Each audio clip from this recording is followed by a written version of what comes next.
Welcome to the Upward Zoo. I'm Randy, and this is Just Listen Podcast. And today we have a bonus episode. This will be the last episode for a while, taking a break. Because, like I said in the previous episode, I'm running out of ideas. Uh, in fact, today we only have a chew on this. So, yeah, it's going to be a short episode. But first, I don't know why I did that.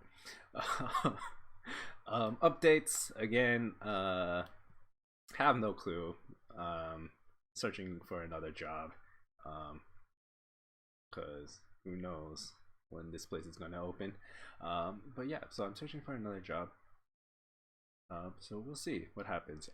On the Twitch side of things, I'm gonna be streaming every morning, Monday through Saturday. Saturday being just a chill day.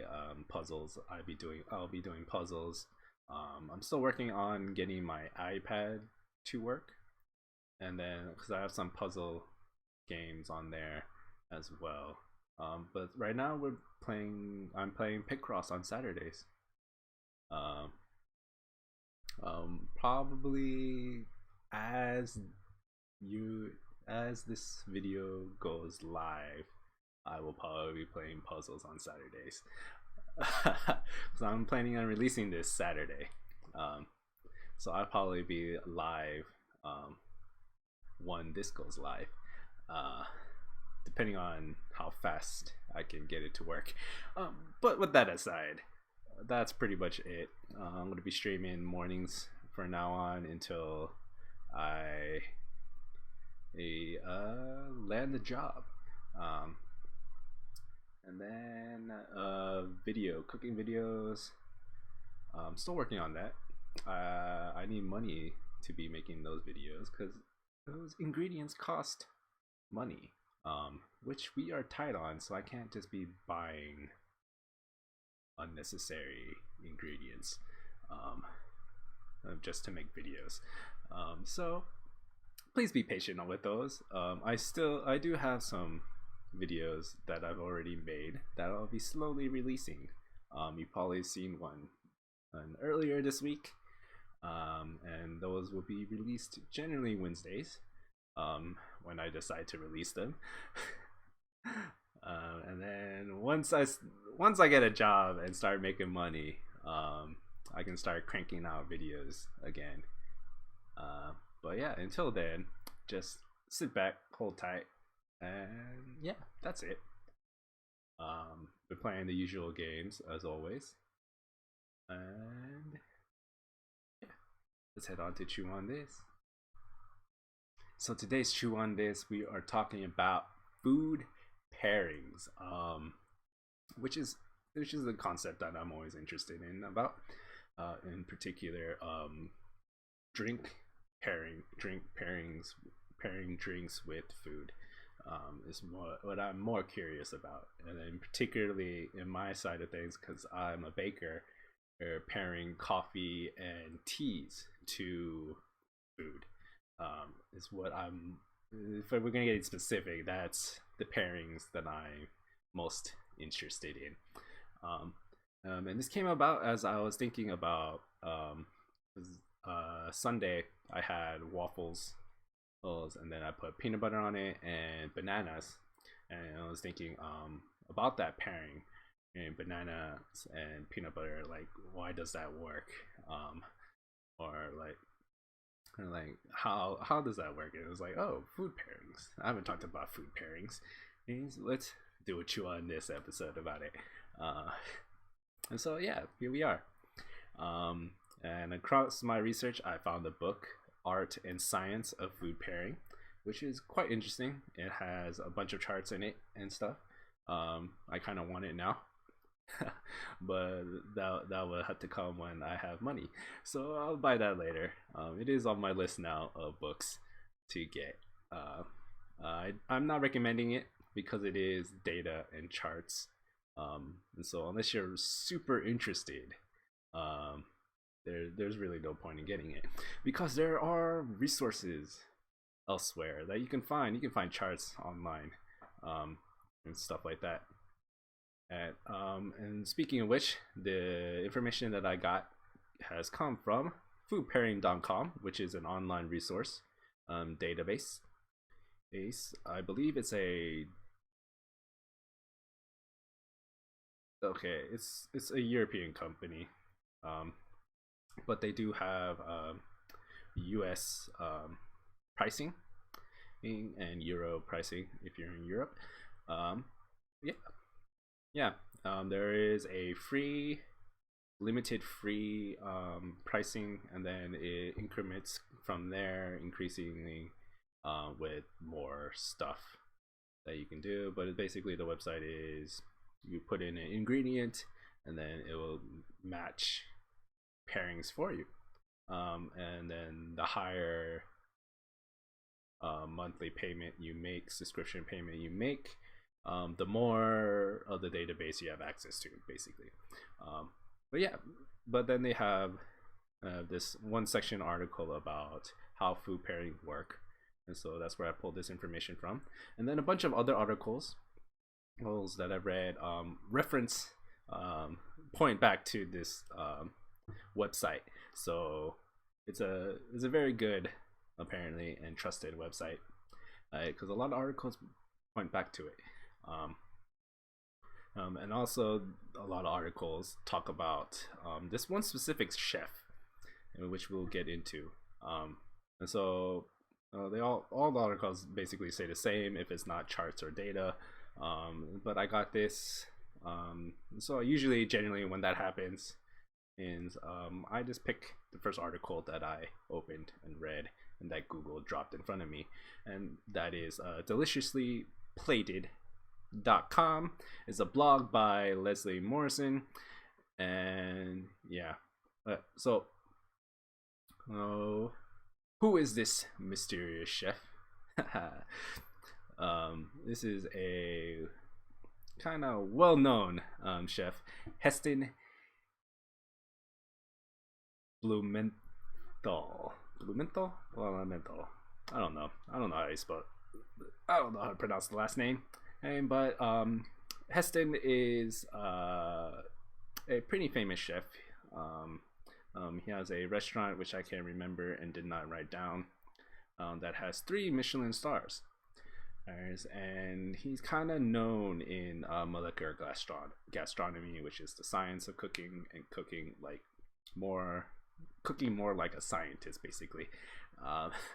And if you search him up on YouTube, you will find some crazy, amazing things. And he's done crazy food pairings as well. Well, for instance, caviar and white chocolate. Yes, you heard right. Caviar and white chocolate. And is apparently a match. Perfect match, good pair. And it kind of stemmed from the salty, sweet things like the pinch of salt in sweets. But then he kind of got into thinking of, okay, what can we replace the salt with? And he put caviar and white chocolate together. It worked. And then he asked, why? The greatest question you could ever ask. Why? Alright, and then working with a scientist, Francois Benzi, they discovered caviar and white chocolate have similar major flavor components. What that means basically is they have similar taste and aromas, and like the major parts of what makes up their aromas kind of match, and that's why they pair well. And during the course of this research, they also discovered the best way to eat caviar and white chocolate, and that it is a 3 centimeter diameter disc. This gets really specific. A white chocolate disc, 3 centimeter diameter, and a half teaspoon of caviar that you place on your tongue, and then close your mouth and just let it melt in your mouth. Let the warmth of your mouth just melt the chocolate, and then you get this sweet chocolate that is then, and you get that caviar that, that slowly covers and then reacts. And apparently it's a great, apparently it's really good. I wouldn't know. Caviar is pretty expensive, and yeah. But hey, I'll take their word for it. If I ever get a chance to try it out, I'm definitely going to try it out. Um, but I doubt I'll ever get a tin of caviar anytime soon. But yeah, so food pairings.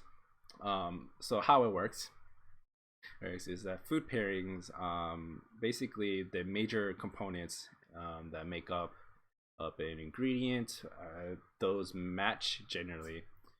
Those will make a great pair. Here, and so flavor components. What are we talking about? What are we talking about? What are flavor components? Well, I just went through a series on the food experience through the senses. Flavor components are mainly the taste and the aroma, because food has aroma and your nose can sense more than what your taste buds, right? There's only 5 or 6, depending on how recent research shows those tastes. And your nose can have like 100, tens of thousands of different sensors to detect it, and so aroma plays a major role in food. And so basically these aromas are what is being matched in food pairing.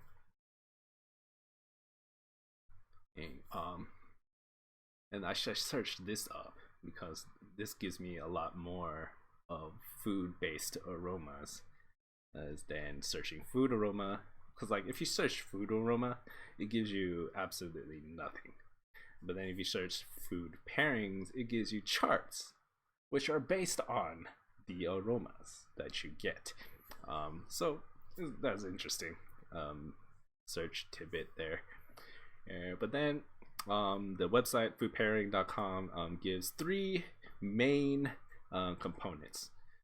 Like I said, all senses play a role in the food experience, but in particular 3 stand out.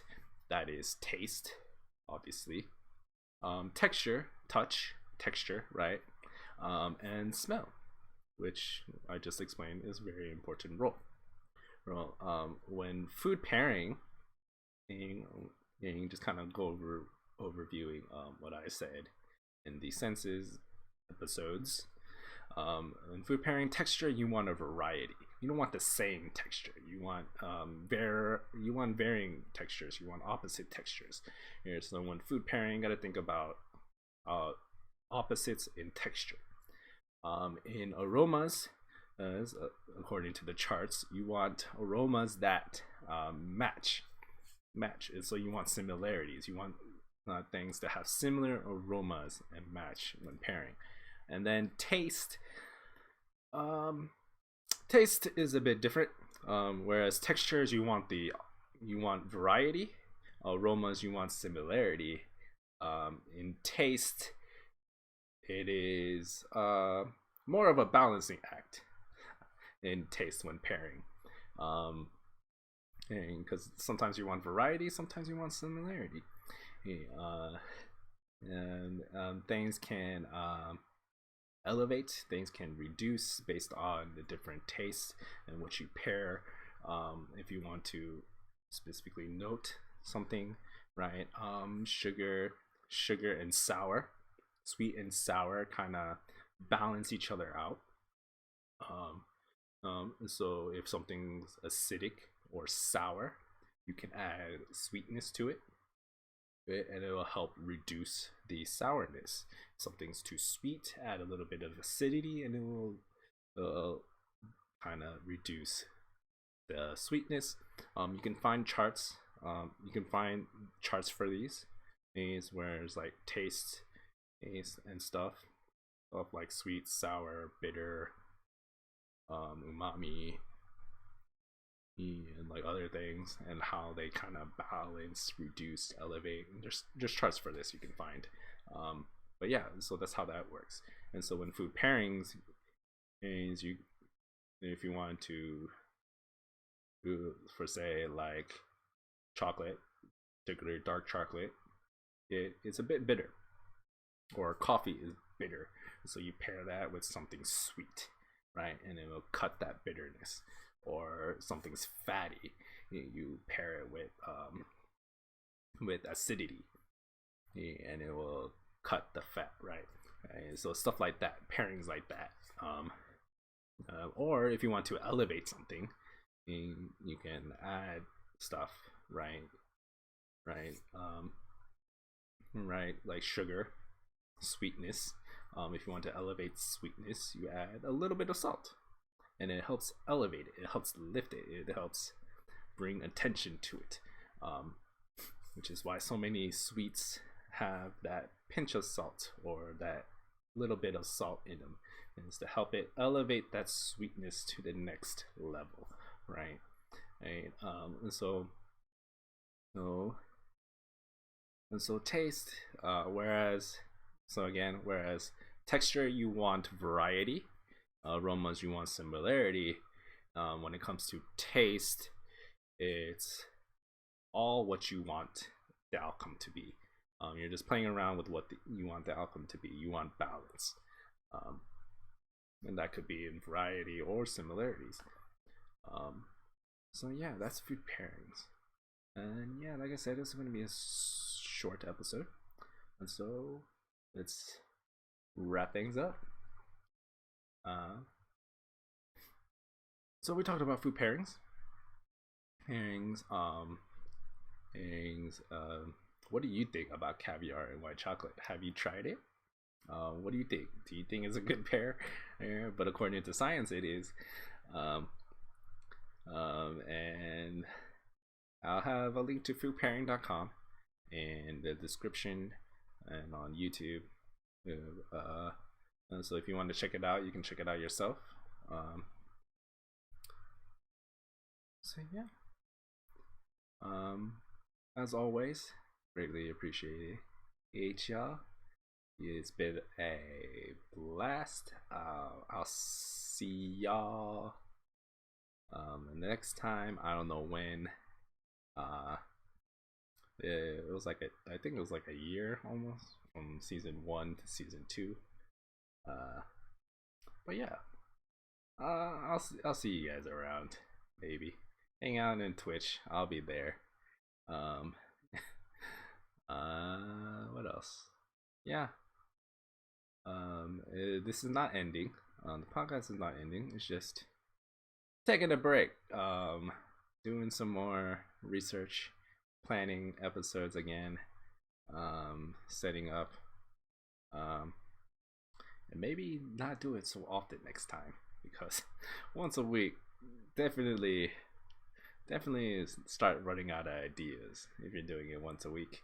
But yeah, until next time, until I see you again, I hope you have a jelly day.